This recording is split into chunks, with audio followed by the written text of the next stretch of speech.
Are you at a crossroads in your career? You are in a place in your work life where you're going, this is not quite what I had in mind. You either got a new job or you got a new boss or you wished you had a new job and a new boss, or there's something that's just out of kilter. It's almost like you're in this dark place that's sort of new, sort of scary. And so you're thinking about a new work situation, be it job, career, or maybe you are just knocking the ball out of the park. You're making tons of money. You're having a great time. You're absolutely maximizing your skills and abilities and talents. But at the end of the day, and you go home, and it just sort of feels echo-like. There's no reason for being. There's no purpose. You got all this money, but what for? Any of those descriptors would qualify you, at least in your head, if not actually at a crossroads in your career. And there's this wonderful theme or verse from the Bible.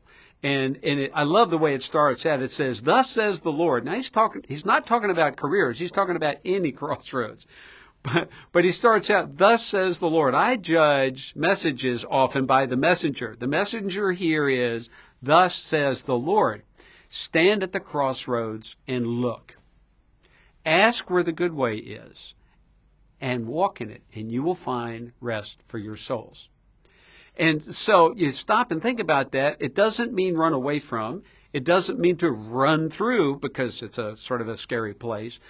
But you actually stand, you look, and you ask, and then you walk. And from that, we have discovered through literally thousands of people 6 steps in walking through a crossroads in your career. And the very first one, it's all about attitude. That is accepting loss and opportunity at being at this place where you can generate a positive attitude. Number 2, it's about aptitude. It's discovering what's unique about you and what you have to offer. That's aptitude.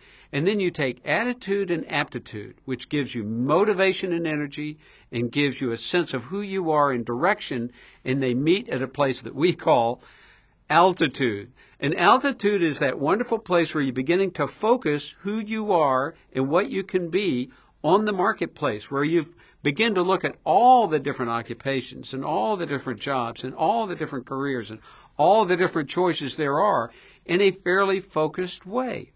And then once you've kind of done this little planning the work of walking through a crossroads in your career, where you're standing, you're asking, and you're looking, then you begin to walk. And you walk by searching, sorting, and then selecting the work that's been prepared for you. That will be another topic another time, that God would prepare work for you. But He has, and the way to find it is these 6 steps. And the 6 key words again: attitude, aptitude, altitude, searching, sorting, and selecting. And all of that is just a great, because most people can figure out, I know where I am. Now, the most important part isn't actually in the 6 steps. It's around the 6 steps. And it's hearing and following God's calling every step of the way. All 6 steps.